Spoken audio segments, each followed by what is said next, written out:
करेंगे छत्तीसगढ़ 12वीं बोर्ड परीक्षा 2026 का पेपर है, पॉलिटिकल साइंस का यानी कि राजनीति विज्ञान का पेपर है। 23 फरवरी को एग्जाम होने वाले, ऐसा पेपर आपको से आप अपना पैटर्न पता कर सकते हैं और किस प्रकार के जो क्वेश्चन है एग्जाम में आने वाले हैं, मोस्ट इंपोर्टेंट क्वेश्चन रहेंगे, आंसर सहित हम बात करने वाले हैं। तो शुरुआत करते हैं राजनीति विज्ञान के पेपर के बारे में।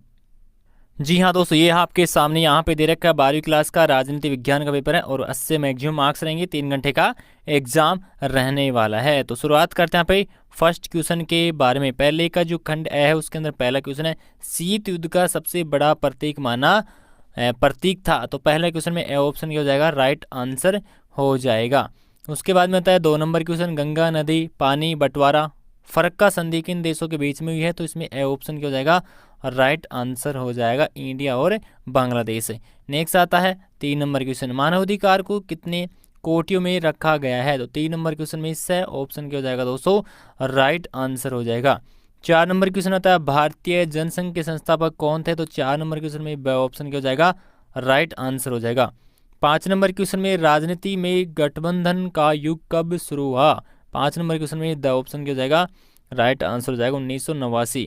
फिर आता है खंड ब के अंदर पहला क्वेश्चन, खुलेदार की नीति के चलते किस देश ने अद्भुत प्रगति की और तथा एक बड़ी आर्थिक शक्ति के रूप में उभरा। तो इसमें आ जाएगा पे चीन, इसका क्या हो जाएगा दोस्तों, राइट आंसर हो जाएगा।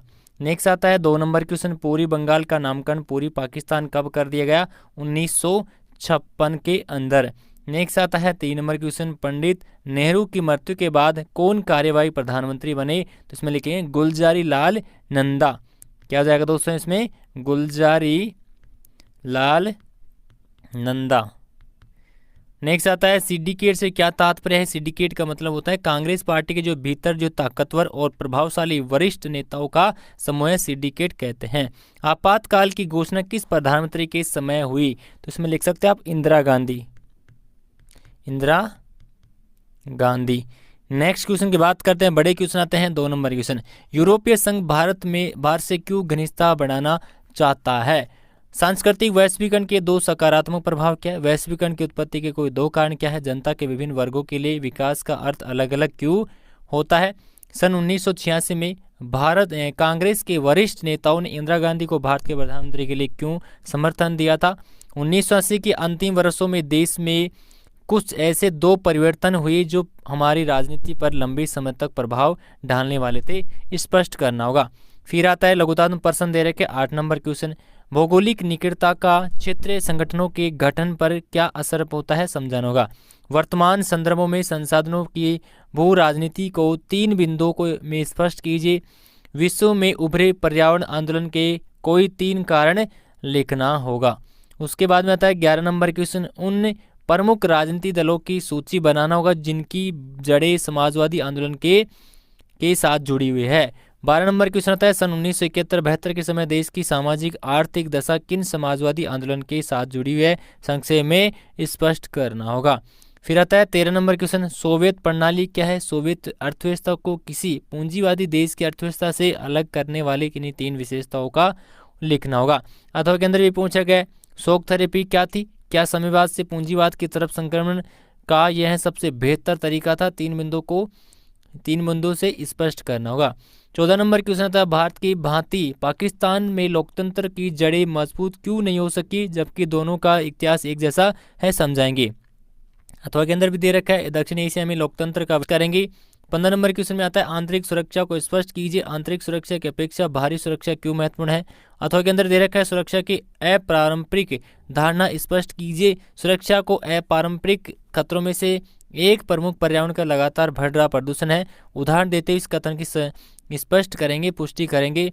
फिर 16 नंबर क्वेश्चन में कार्टून चित्र की सहायता से आपको प्रश्नों के हल देना हो। जैसे कार्टून किस प्रसिद्ध समाचार पत्र में प्रकाशित हुआ था, ये आपको बताना होगा। फिर प्रख्यात कार्टूनिस्ट के नाम बताना है, कार्टून पर खड़े व्यक्ति का पहचान होगा। राजवाड़े के विलय में पटेल जी की भूमिकाओं पर संक्षेप में टिप्पणी लिखेंगे। ठीक है, यहाँ पे पटेल है, ये है विदेशी मामले में प्रतिरक्षा संचार है। फिर आता है अथवा के अंदर भी दे रखा है, इसमें भी डायग्राम दे रखा है, दिल्ली में सबसे पहले तिरंगा झंडा कब फहराया गया था, कहाँ पर स्वतंत्रता भारत का झंडा फहराया गया था। तिरंगा झंडा के सामने खड़े व्यक्ति को पहचान होगा कि कौन यहाँ पे व्यक्ति खड़ा हुआ है। फिर आता है आज़ादी के बाद भारत को एक एकता के सूत्र में बांधना क्यों कठिन था। केवल दृष्टिबद्ध छात्रों के लिए भी दे रखा है यहाँ पे।